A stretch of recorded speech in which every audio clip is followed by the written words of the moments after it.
Hello and welcome back to Movie Health Community, the internet's #1 source of health hazard warnings at the movies. Please keep in mind that nothing produced by Movie Health Community is medical advice, nor has it been reviewed by any medical professionals. Today we're talking about The Hunger Games, The Ballad of Songbirds and Snakes, the fifth Hunger Games movie, the first prequel to the original Hunger Games movies. As always, the first question at Movie Health Community is this movie safe?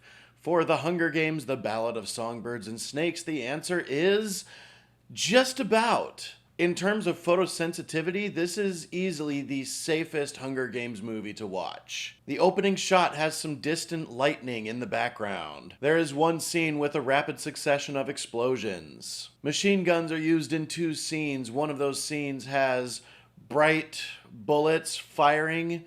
The other one has bright muzzle fire, and that second one takes place in bright daylight.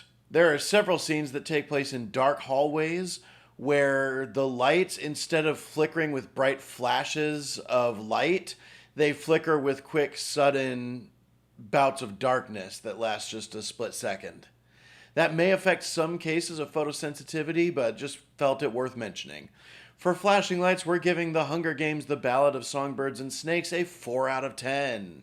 In terms of camera motion, as seems to be tradition with the Hunger Games movies, we're going to talk about this in a minute, the cameras do shake during some of the violent scenes. Not super severely and not for a very long time. And there are some disorienting spinning shots. But for the most part, there's not much to worry about in terms of being disoriented. In terms of mental health, there is one scene of on-screen vomiting, which happens seconds after the main violence of the movie starts. And then, of course, the typical Hunger Games deal of children in peril. Now, is this movie any good? I'm gonna say no, personally. That comes from a place of not having been a fan of any of the previous Hunger Games movies, and a lot of what really holds it down is the fact that the people making this movie are afraid to admit that the books they're based on are extremely violent and that the books are rated R. That means that a lot of the strict parents who are letting their kids read the Hunger Games books are letting their kids read R-rated material. And the fact that this movie franchise has continually done what they can to shy away as far as they can from that R rating really holds it back.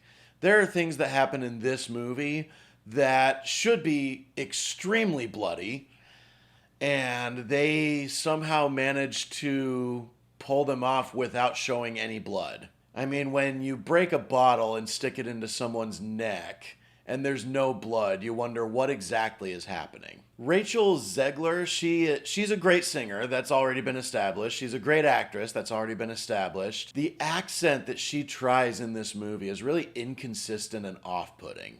I will give lead actor Tom Blyth some credit that I do believe that his character grows up to be Donald Sutherland in The Hunger Games. That's a tall order to fill. There was one good jump scare. I have that in my notes. This movie was so forgettable that I couldn't even tell you what preceded that good jump scare, but there was one that was really good. The way that Stanley Tucci really came to play in those original Hunger Games movies, I feel like Jason Schwartzman is trying to do the same thing as if Stanley Tucci had been taking a Xanax. Let's give Viola Davis and Peter Dinklage some credit, particularly Viola Davis. She looked like she was having a lot of fun with this villain role. A lot more so than she seems to be having as Amanda Waller in the Suicide Squad movies. And Peter Dinklage also seemed to be having fun with his role. Of course, if Peter Dinklage is on screen, everything is made better just with him being there. Overall, this movie was entirely too long. It could have wrapped up so nicely at the end of The Hunger Games, or given us a little 10-minute denouement after The Hunger Games.